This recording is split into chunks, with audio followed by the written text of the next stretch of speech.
Hello बच्चों, स्वागत है आपका हमारे चैनल खंडवाल क्लासेज में। आज हम पढ़ रहे हैं क्लास 8 लर्न वेल साइंस का चैप्टर नंबर 10 है, जिसका नेम है फोर्स एंड द प्रेशर्स। तो बच्चों, इस चैप्टर में हम टाइप ऑफ फोर्स के बारे में पढ़ेंगे, फोर्स एक्चुअली में होता क्या है, एंड आल्सो प्रेशर। ठीक है, तो चलो हम इस वीडियो को स्टार्ट करते हैं। इससे पहले कि अगर आप हमारे चैनल पर नए हो तो प्लीज़ चैनल को सब्सक्राइब करें, और अगर ओल्ड व्यूअर्स हों तो वीडियो को लाइक करें। ठीक है, अपने दोस्तों के साथ में शेयर करें। चलो, और अगर आपको इसी बुक के बाकी के चैप्टर्स का वीडियो भी देखना है तो उसका लिंक मैंने एक प्लेलिस्ट बना रखा है, जिसका लिंक मैंने इस वीडियो के डिस्क्रिप्शन में भी डाल रखा है। तो आप वहां से जाके सारे वीडियोज के क्वेश्चन आंसर और एक्सप्लेनेशंस वीडियो भी वॉच कर सकते हो। जैसा कि फोर्स के बारे में हम पढ़ते हैं कि फोर्स एक्चुअली में होता क्या है। देखो कि फोर्स जो होते हैं ना, उसके अलग अलग टाइप्स होते हैं। ठीक है, कुछ टाइप्स हम इस चैप्टर में देखेंगे।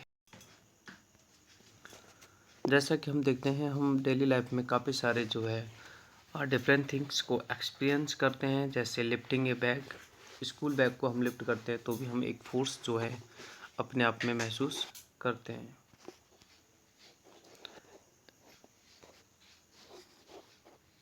नेक्स्ट है ओपनिंग ए डोर, यानी कि डोर को ओपन करते हैं तो भी हम एक फोर्स महसूस करते हैं। या फिर squeezing a tube of toothpaste. ठीक है, kicking football, you have to apply force. तो इन सब कामों के लिए हमें फोर्स अप्लाई करना पड़ता है। ठीक है, फुटबॉल को किक करने के लिए भी हमें एक फोर्स अप्लाई करना पड़ता है, बैग को उठाने के लिए भी, एंड दरवाजे को बंद करने के लिए भी। So we require force to move to change speed, direction of the shape of the object. यानी कि हम फोर्स से या तो उस ऑब्जेक्ट की मूवमेंट में चेंज पाते हैं, या उसके शेप में चेंज पाते हैं, या फिर उसकी स्पीड में चेंज पाते हैं। यानी कि जब हम किसी भी चीज़ पर फोर्स अप्लाई करते हैं तो वो उस ऑब्जेक्ट की स्पीड में भी चेंज हो सकता है, या उसकी शेप में भी चेंज हो सकता है, या फिर उसकी साइज में भी चेंज हो सकता है। सो पुश और पुल एक्टिंग ऑन ए बॉडी, यानी कि अगर हम किसी बॉडी पर या तो पुश करते हैं या पुल करते हैं, ठीक है, which change it's state of rest motion.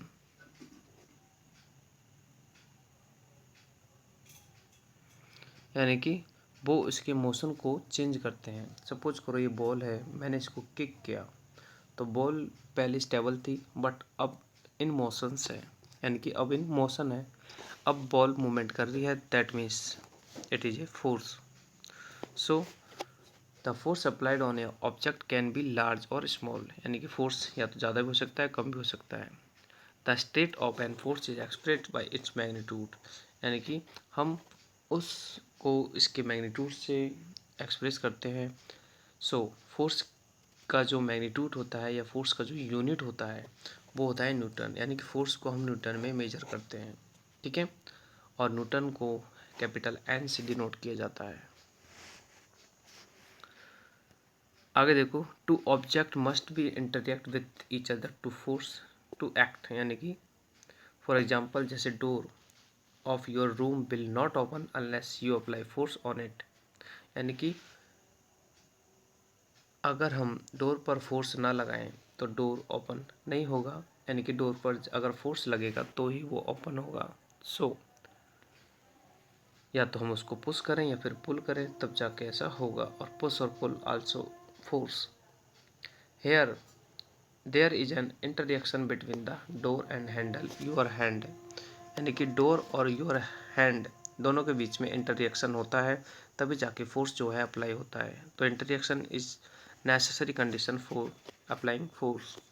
When you ride a bicycle it moves when you apply force on pedals, यानी कि बाइसिकल से आप राइड करते हो तो वो इसलिए मूवमेंट करती है क्योंकि आप पैडल पर फोर्स अप्लाई करते हो विथ यूर फिट, यानी कि अपने पैरों से। So here there is an interaction between your feet and pedal. तो यहाँ पर भी इंटररिएक्शंस हुआ था, किसके बिटवीन, पैडल और फिट के between. So interaction must necessary okay to applying a force. आगे हम पढ़ रहे हैं रिजल्टेंट फोर्स। तो देखो रिजल्टेंट फोर्स क्या होता है। जैसे the single force which act on a body to produce same effects on it as done by the all forces collectively.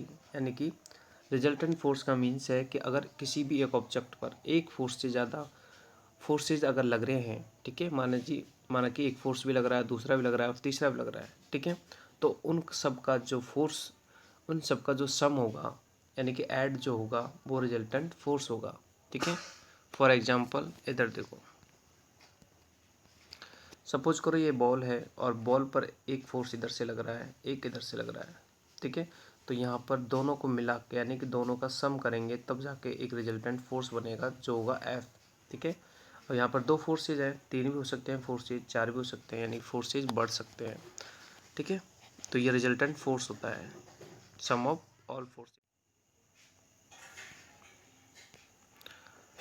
तो आगे हम पढ़ रहे हैं, देखो, if two people apply force on a object, यानी कि अगर दो आदमी एक ऑब्जेक्ट पर फोर्स अप्लाई कर रहे हैं, एक ही डायरेक्शन में कर रहे हैं, ठीक है, and the resultant force is sum of all forces, जैसा कि मैं बता चुका हूँ। Does a bicycle pushed by two peoples when will move faster than the when it pushed by one person. यानी कि एक बाइसिकल को अगर एक पर्सन चलाएगा और एक तरफ एक बाइसिकल को दो पर्सन चलाएंगे, तो दो पर्सन जब चलाएंगे तो बाइसिकल ज़्यादा फास्ट चलेगी बजाय एक वन पर्सन के। सो ये आपको पता लग गया है कि रिजल्टेंट फोर्स क्या होता है। और मान लीजिए अगर ये अपोजिट डायरेक्शन में हो, that time net force acting on it's different between the two forces, ठीक है। अपोजिट डायरेक्शन का मीन्स है कि ये बॉडी है, एक इधर से फोर्स लगा रहा है, एक इधर से फोर्स लगा रहा है, ठीक है। तो अब फोर्स, रिजल्टेंट फोर्स क्या होगा, तो वो उनका डिफरेंस होगा। सपोज करो ये 5 न्यूटन का फोर्स इधर से लग रहा है, इधर से 10 न्यूटन का फोर्स लग रहा है, तो उनका जो रिजल्टेंट फोर्स होगा वो 10 - 5 = 5 आंसर आएगा, ठीक है, यानी कि दोनों का डिफरेंस हो जाएगा। आगे है नेक्स्ट पॉइंट कि रिजल्टेंट फोर्स और कैसे होगा। If an object act upon the equal forces along the same line but in opposite direction, that time resultant force will be 0। कैसे, देखो, मान लीजिए ये बॉडी है, बॉल है ये, ठीक है, इधर से भी 5 न्यूटन का एक फोर्स लग रहा है, इधर से भी 5 न्यूटन का फोर्स लग रहा है, तो दोनों का डिफरेंस कितना होगा, 5 - 5 0, यानी कि कोई भी फोर्स अप्लाई नहीं होगा उस टाइम। देखो इधर देखो,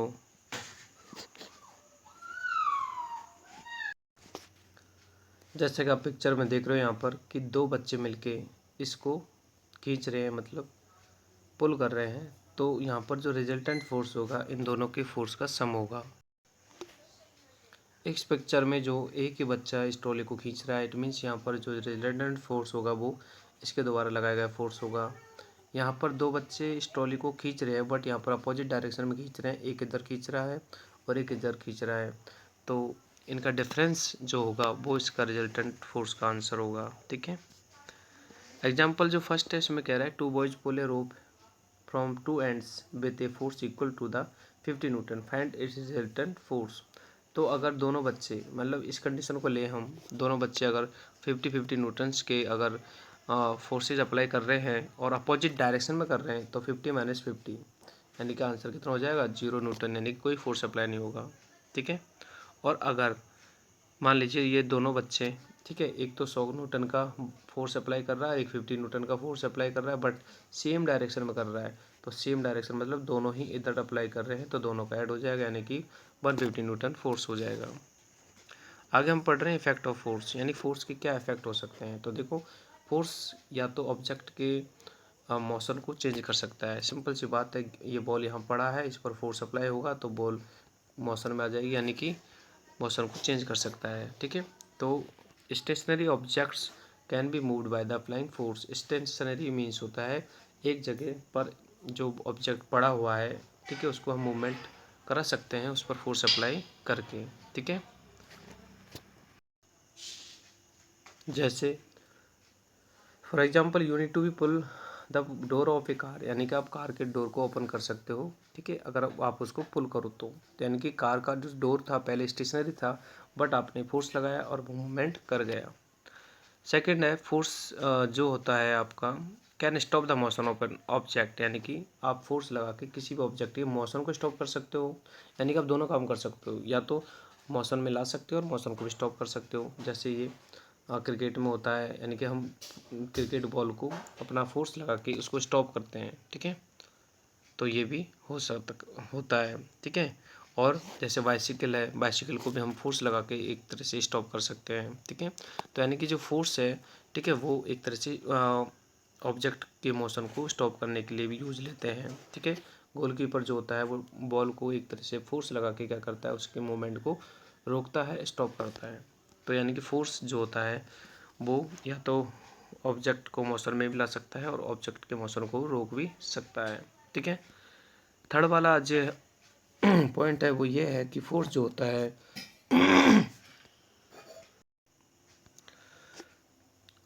फोर्स जो होता है वो चेंज कर सकता है डायरेक्शन ऑफ मोशन, यानी कि सपोज करो कि बॉल इधर से आ रहा है, हम उसको बैट से उस पर फोर्स अप्लाई करते हैं और उसके बॉल के डायरेक्शन को हम क्या कर सकते हैं, चेंज कर सकते हैं। तो यानी कि फोर्स जो होता है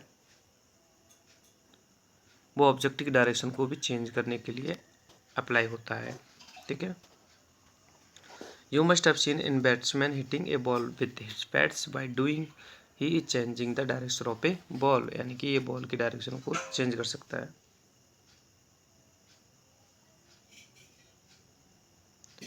अगला जो फोर्स है उसके अफेक्ट में हम पढ़ते हैं, force can change the speed of motion, यानी कि मोशन की स्पीड को चेंज कर सकता है। जैसे कोई ऑब्जेक्ट जो कि ऑलरेडी मोशन में है, ठीक है, अगर हम उस पर फोर्स लगाएं तो उसकी स्पीड क्या हो जाती है, जो उसकी स्पीड है वो बढ़ जाती है, ठीक है। फॉर एग्जांपल जैसे एक साइकिल जा रही है लेकिन इसमें धक्का लगा दिया तो और साइकिल की स्पीड जो होती है वो बढ़ जाती है, यानी कि इंक्रीज हो जाती है, ठीक है। तो ये भी इफेक्ट हो गया फोर्स का। अगला हम देख रहे हैं force can change the shape and size of A object, यानी फोर्स लगा के हम किसी ऑब्जेक्ट की शेप और साइज को भी चेंज कर सकते हैं। फॉर एग्जांपल जैसे रबर बैंड है, तो रबर बैंड पर हम जब पुल करते हैं या खींचते हैं तो रबर बैंड की जो साइज़ होती है वो चेंज हो जाती है, ठीक है। या फिर हम सपोज करो कोई पॉलीथीन बैग है, ठीक है, उस पर भी फोर्स लगा के हम उसकी साइज़ को चेंज कर सकते हैं। तो यानी कि फोर्स जो होता है वो ऑब्जेक्ट की शेप और साइज़ को भी चेंज करने के लिए काम में आता है, ठीक है। फॉर एग्जांपल जैसे आप नीचे देख रहे हो, force can change shape and size of a dough, यानी कि जो डो होता है, ठीक है, जब हम चपाती बनाते हैं तो हम उसको फोर्स अप्लाई करके उसके साइज को एक रोटी में कन्वर्ट कर देते हैं, यानी कि अब चेंज कर देते हैं, ठीक है। डो की और चपाती की जो साइज है वो डिफरेंट होती है। आगे है टाइम टू आंसर, जिसमें पहला है टू मूव ए बॉडी और to stop moving body you can apply force. तो ये बिल्कुल ट्रू है, यानी कि हम दोनों ही काम में हम जो फोर्स अप्लाई कर सकते हैं, बॉडी को मूवमेंट कराने में या मूविंग बॉडी को स्टॉप करने में। The unit of force is joule, तो ये बिल्कुल फॉल्स है क्योंकि यूनिट जो होती है वो न्यूटन होती है। फोर्स इज ए पुल और पुश, तो ये भी ट्रू है क्योंकि पुल करना भी फोर्स है और पुश करना भी फोर्स है। अगला है two forces act on a object opposite direction, तो रिजल्टिंग डायरेक्शन सम फोर्सेज, तो ये फॉल्स है क्योंकि अपोजिट डायरेक्शन में इक्वल फोर्स लगेगा तो जो रिजल्टेंट फोर्स होगा वो जीरो हो जाएगा, ठीक है। We require energy to apply force, तो ये बिल्कुल ट्रू है, बिना एनर्जी के हम फोर्स कैसे अप्लाई करेंगे, एनर्जी तो ज़रूरी होगी। आगे हम देख रहे हैं टाइप ऑफ फोर्सेज, तो फोर्सेज दो होते हैं, मेनली टू टाइप के होते हैं, एक तो कॉन्टैक्ट फोर्सेज और एक non contact forces. Contact forces हम देखते हैं मस्कुलर फोर्सेज हैं, फ्रिक्शन है और मैकेनिकल है, ये कॉन्टैक्ट होते हैं। कॉन्टैक्ट फोर्सेज वो होते हैं जिनमें हम किसी ऑब्जेक्ट को कॉन्टैक्ट करते हैं, यानी कि उसको टच करके उसमें फोर्स अप्लाई करते हैं। और नॉन कॉन्टैक्ट फोर्सेज वो होते हैं जिनमें हमें ऑब्जेक्ट को टच करने की ज़रूरत भी नहीं होती, यानी बिना ऑब्जेक्ट को टच के ही फोर्स अप्लाई हो जाता है। जैसे मैग्नेटिक फोर्स है, ग्रेविटेशनल फोर्स है जो कि हमारा अर्थ लगाता है, मैग्नेटिक फोर्स मैग्नेट लगाता है, एंड इलेक्ट्रोलाइटिक फोर्स। तो अब हम पढ़ रहे हैं कॉन्टैक्ट फोर्सेज के टाइप, ठीक है, तो वन बाय वन यहाँ पर देखेंगे। तो पहला हम पढ़ रहे हैं कॉन्टैक्ट में मस्कुलर फोर्स, ठीक है। मस्कुलर फोर्स यानी कि हमारी मसल्स के द्वारा जो फोर्स अप्लाई किया जाता है किसी बॉडी पर, that is called muscular force, ठीक है। It is applied to lift on object, यानी कि किसी ऑब्जेक्ट को लिफ्ट करने के लिए इसका यूज करते हैं, या जैसे स्विमिंग, ठीक है, swimming, riding A bicycle, perform many such type of activity, यानी कि इन कामों में हम मस्कुलर फोर्स का यूज़ करते हैं। साइकिल को राइड कर रहे हैं तो हम अपने पैरों से एक तरह से फोर्स लगा रहे हैं, मसल्स के द्वारा फोर्स लगा रहे हैं। सो ठीक है, एंड ब्रिक्स को कैरी करना भी एक तरह से मस्कुलर फोर्स हो गया। ठीक है, आगे हम पढ़ते हैं फ्रिक्शनल फोर्स। तो देखो फ्रिक्शनल फोर्स जो होता है वो बिटवीन टू बॉडीज के लगता है। ठीक है, a force that arise due to the contact between the two bodies या टू सरफेस। ठीक है, oppose on the motions and object is called frictional. यानी कि दो बॉडी को आपस में जब एक दूसरे के ऊपर ठीक है टच होकर चलती है तो फ्रिक्शनल फोर्स लगता है। ठीक है, मूवेबल ऑब्जेक्ट्स में फ्रिक्शनल फोर्स ज़्यादा एक्ट होता है। ठीक है, तो इसमें भी जैसे when you stop pedalling a bicycle, ठीक है, then it stop after moving sometimes, यानी जब हम ब्रेक लगाते हैं तो एक फ्रिक्शन फोर्स ही अप्लाई होता है। ठीक है, नेक्स्ट है मैकेनिकल फोर्स। ठीक है, मैकेनिकल फोर्स जो होता है वो मशीन्स के द्वारा अप्लाई किया जाता है, सो हम इन्हें मैकेनिकल फोर्स कहते हैं। ठीक है, आगे हम पढ़ते हैं नॉन कॉन्टैक्ट फोर्सेज। ऐसे फोर्सेज जिनमें कॉन्टैक्ट की ज़रूरत नहीं होती है, यानी कि विदाउट बॉडी के टचिंग, विदाउट कॉन्टैक्ट किए हुए जो फोर्स अप्लाई हो जाता है तो वो है मैग्नेटिक फोर्स। जैसा कि आप जानते हो ये आपका मैग्नेट है। ठीक है, हॉर्स शू मैग्नेट है, मतलब हॉर्स की शू जैसा मैग्नेट है ये। तो इसमें कोई कॉन्टैक्ट नहीं करना पड़ता, क्योंकि आपको पता है मैग्नेट जो होता है वो दूर से ही क्या कर लेता है, आयरन फीलिंग्स को या फिर आयरन ऑब्जेक्ट्स को अपनी ओर अट्रैक्ट कर लेता है। सो यहाँ पर कोई कांटेक्ट नहीं होता, तो magnetic force is a non contact force. ठीक है,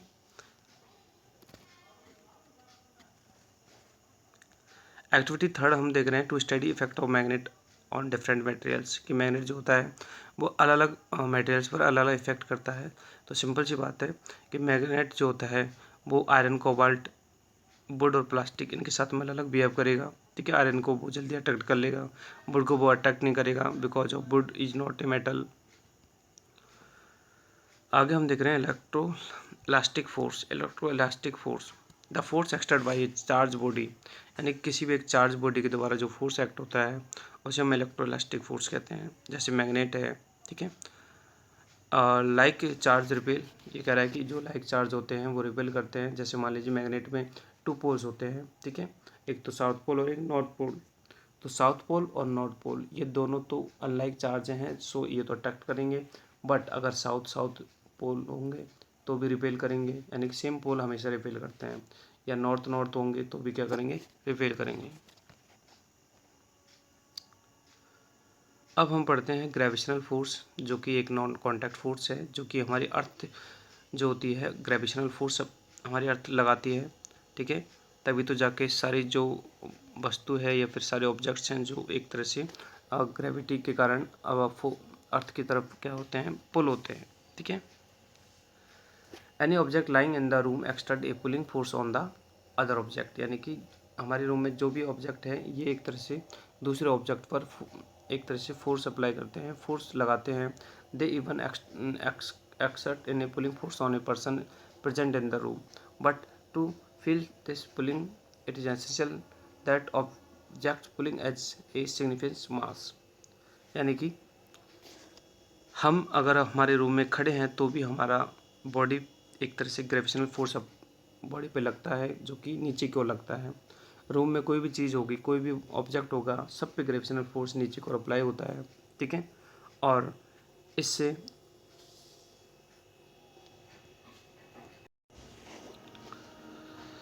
तो देखो इसके लिए एसेंशियल कंडीशन ये होती है कि जो बॉडी है उसमें मास होना चाहिए, यानी कि उसका वेट होना चाहिए। ठीक है, जब हम टेबल को मतलब अपनी ओर पुल करते हैं तो हम ये फील नहीं करते हैं, क्योंकि टेबल में मास जो होता है वो सफिशिएंट होता है। ठीक है, but you can feel the gravitational pull of earth because the earth is very big, यानी कि अर्थ बहुत बड़ा होता है, सो हम ग्रेविटेशनल फोर्स कर सकते हैं, मतलब फील कर सकते हैं।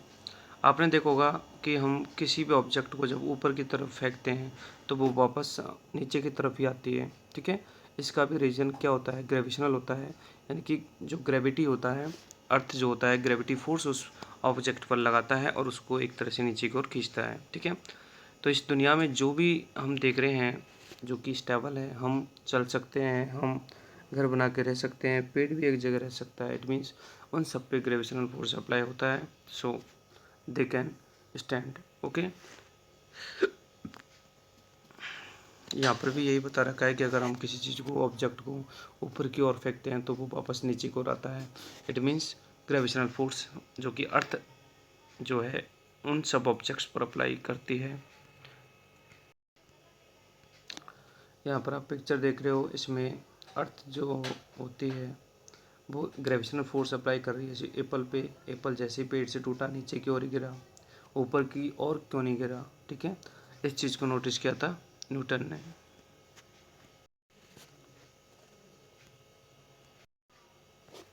It is interesting to know that gravitational force always affect object, whereas magnetic and electrostatic force can both attract and repel objects. Weight is a measure of the earth gravitational pull or an object, यानी कि wait जो होता है एक तरह से अर्थ की gravitational force का सम होता है, ठीक है। The balance use to be measure weight actually measure a force exerted on the earth of the body, a spring balance। Electronic waiting machine होती है जिससे कि हम वेट मेजर करते हैं यहाँ पर ऑब्जेक्ट को एक तरह से हम हैंग करके। The common physical balance use by the hawkers measure of the mass of the body that you will learn about a higher classes. इसके बारे में हम बाद में पढ़ेंगे, बट ये वेट को ऑब्जर्व करने की एक छोटी मशीन होती है जिससे हम किसी ऑब्जेक्ट को टांग के या फिर हैंग करके वेट को ऑब्जर्व कर सकते हैं।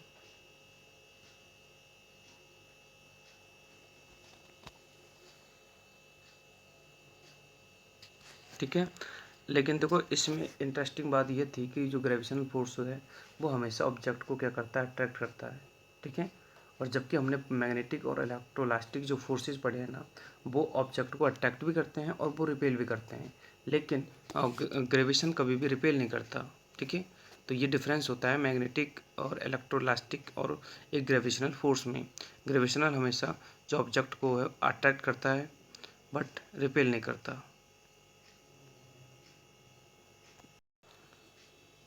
तो बच्चों ये हो गई अपने फोर्सेस की बात कि फोर्स कितने टाइप के होते हैं। फोर्स 2 टाइप के होते हैं, हमने पढ़ा था मैनुअली, कांटेक्ट और नॉन कांटेक्ट। अब हमने कांटेक्ट में भी काफ़ी सारे टाइप्स पढ़े थे और नॉन कांटेक्ट में भी पढ़ लिया।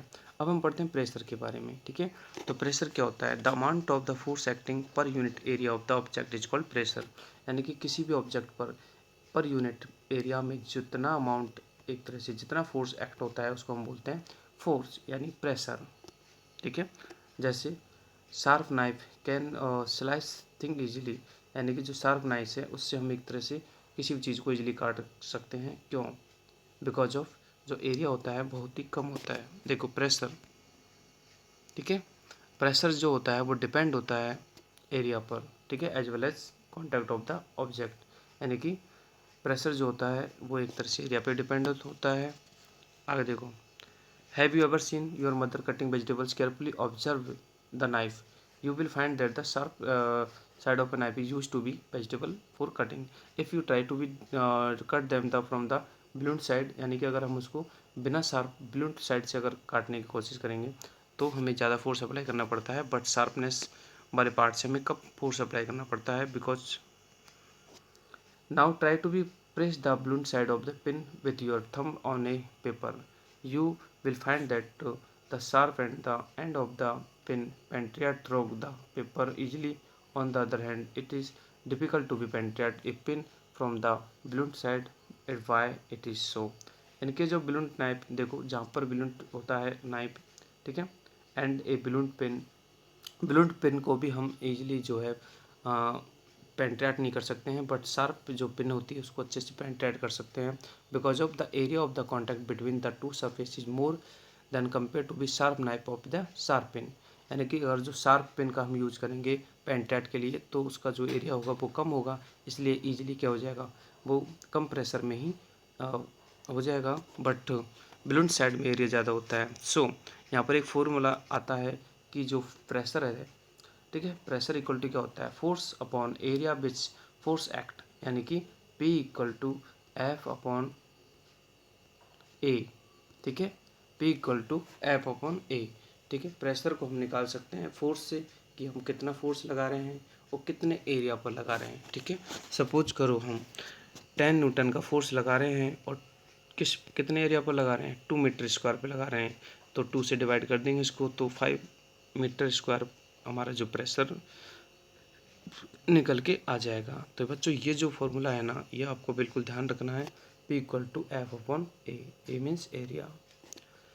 और जो प्रेशर होता है इसकी जो ऐसा यूनिट होती है वो पास्कल होती है, यानी कि पास्कल का जो सिंबल होता है PA होता है। पास्कल एक यूनिट है जो कि एक साइंटिस्ट थे, ठीक है, पास्कल नाम के, उन्होंने ही इस यूनिट को दिया है। और वैसे हम अगर बात करें तो 1 पास्कल बराबर होता है 1 न्यूटन अपॉन मीटर स्क्वायर, ठीक है। 1 न्यूटन यानी कि 1 न्यूटन का फोर्स अपॉन मीटर स्क्वायर मतलब एरिया। तो ये आपका हो गया ऊपर फोर्स, नीचे हो गया आपका एरिया। ये होता है आपका P equal to F upon A, जैसा कि आप इस फॉर्मूले में देख सकते हो। तो इससे हमारी यूनिट भी निकल जाएगी, ठीक है। तो ये वाली जो यूनिट है ना, इसको अलग से लर्न करने की आपको बिल्कुल ज़रूरत नहीं है, क्योंकि ये फॉर्मूले से आती है, ठीक है। एन आ रहा है, एन क्यों आ रहा है, क्योंकि न्यूटन है, न्यूटन क्या फोर्स है, तो ऊपर फोर्स आता है, नीचे क्या आता है, एरिया आता है। ये हमारा फॉर्मूला होता है P का।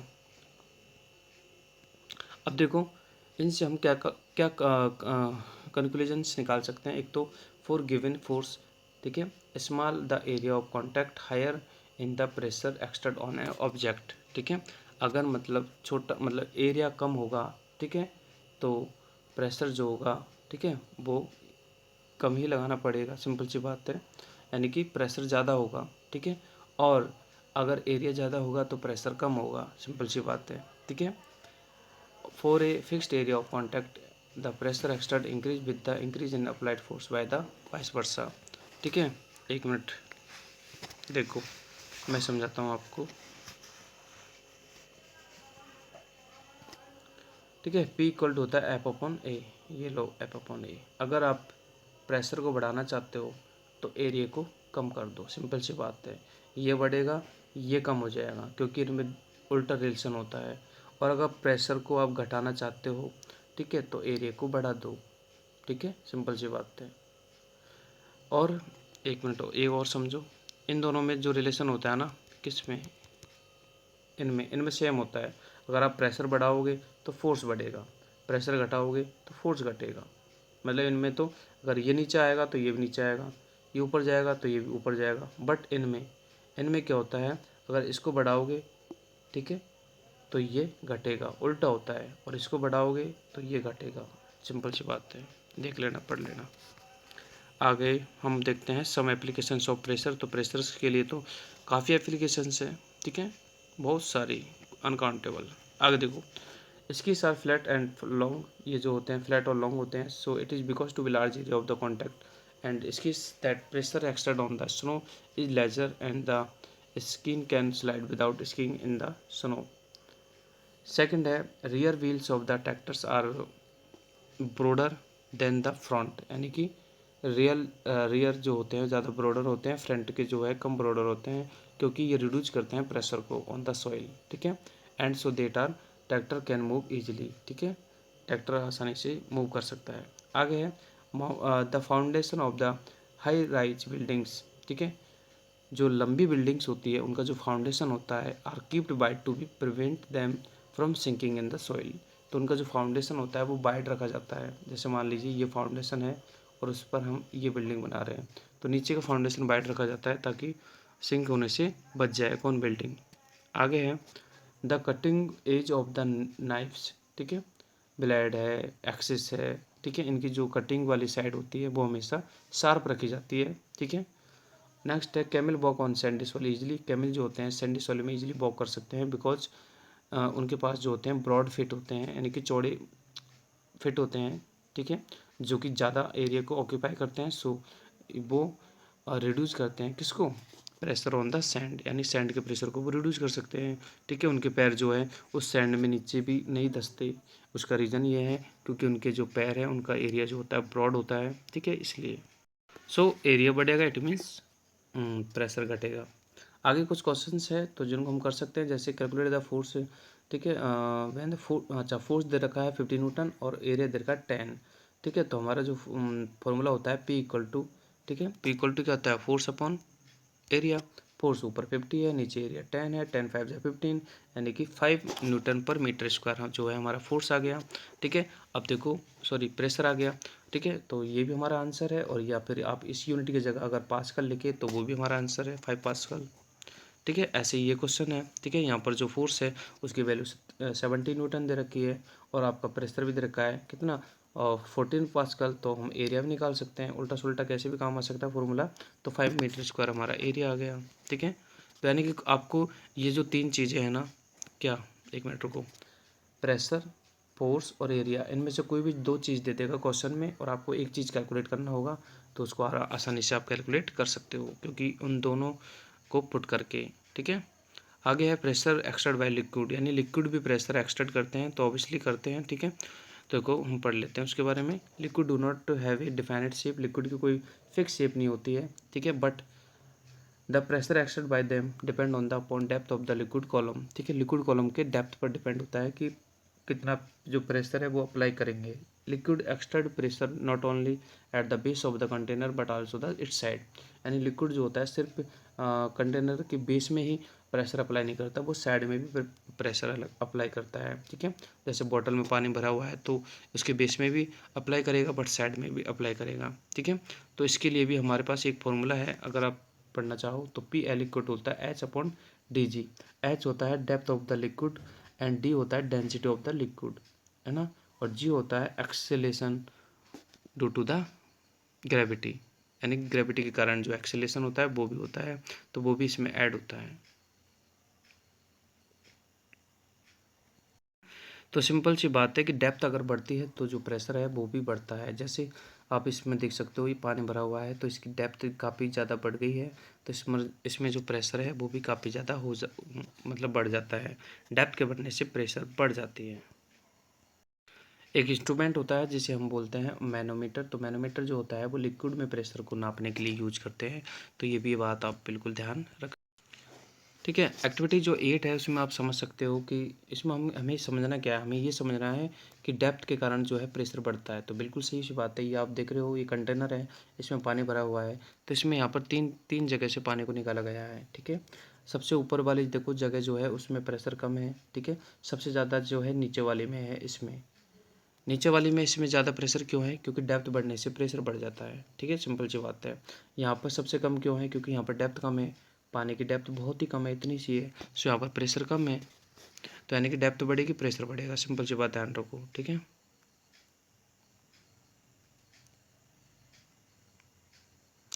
पास्कल लॉ, ठीक है। पास्कल क्या था, तो देखो पास्कल ने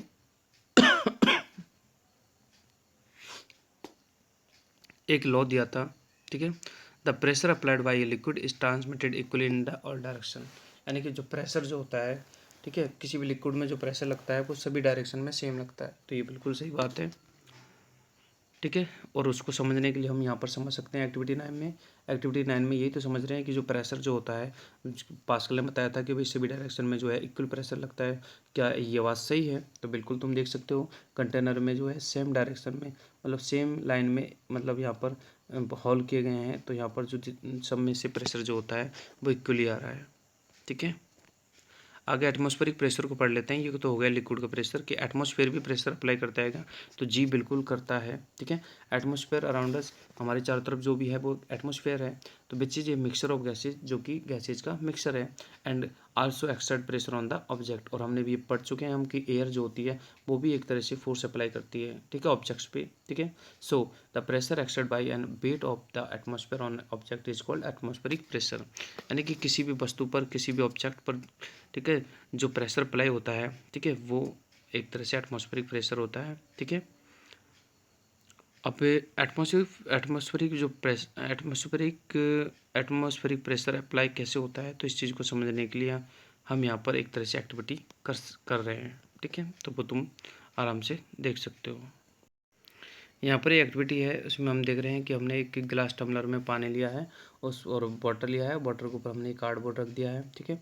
अब हम इस कार्डबोर्ड को ऐसे पकड़ के और इस जो गिलास है उसको उल्टा कर देते हैं, जैसे कि यहाँ पर दिखाया गया है, ठीक है। तो हम ये ऑब्जर्व करते हैं कि हम जैसे हम नीचे से धीरे धीरे अपने हाथ को हटा लेते हैं, तो हम ये ऑब्जर्व करते हैं कि जो ये कार्ड बॉक्स है वो बिल्कुल भी नीचे नहीं गिरता है, ठीक है, जबकि गिलास उल्टा है बट कार्ड बॉक्स नीचे नहीं गिर रहा। अब इसका मतलब क्या हुआ बच्चों, इसका मतलब ये हुआ कि कार्ड बॉक्स जो है उस पर लिक्विड का, यानी कि वाटर का तो फोर्स अप्लाई हो ही रहा है, वाटर का प्रेशर तो अप्लाई है ही है, बट साथ में एटमॉस्फेयर का जो प्रेशर है वो भी अप्लाई हो रहा है। तो यहाँ पर जो एटमॉस्फेयर का प्रेशर है वो वाटर के प्रेशर से ज़्यादा है, सो ये कार्ड बॉक्स जो है नीचे नहीं गिर रहा। सिंपल सी बात है। तो यानी कि एटमॉस्फेयर भी अपना प्रेशर डालती है। आगे देखो, the atmosphere also exert pressure on you, so why don't you get crushed under the weight. This is because the pressure exerted by on your blood from inside is equal of the pressure exerted by the atmosphere on your body externally. Thus, the effects of the atmosphere blood pressure gets, पता नहीं क्या लिख रहा है ये, मेरे को दिख रहा। चलो, यानी कि बॉडी, हमारी बॉडी पर भी जो है एटमॉस्फेरिक प्रेशर अप्लाई होता है। आगे हम देखते हैं atmospheric pressure and altitude. Altitude क्या होता है? एल्टीट्यूड मीन्स होता है हाइट, ठीक है। अगर हमारी हाइट मतलब अगर हम किसी हायर माउंटेन पर जाते हैं तो वहाँ पर जो एटमॉस्फेरिक जो प्रेशर होता है वो बढ़ता है या घटता है, ठीक है। यानी कि सिंपल सी बात है, एटमॉस्फेरिक जो प्रेशर होता है, ठीक है, वो वहाँ पर एक तरह से डिक्रीज हो जाता है। देखो, अगर हम देखो एटमॉस्फेरिक प्रेशर रिड्यूस एट बिगो and the place of the high altitude, यानी कि हम अगर हाई एल्टीट्यूड पर जाते हैं तो एटमॉस्फेरिक प्रेशर जो होता है रिड्यूस होता है as you go higher up the mountains. अगर हम माउंटेन्स मतलब ऊंची वाली माउंटेन्स पर अगर हम जाते हैं, you will find that your air prop, यानी कि हमारे कान बजते हैं। This happen because the air pressure around your air decrease, यानी कि हमारे आसपास का जो एयर प्रेशर है वो क्या होता है, डिक्रीज हो जाता है। सो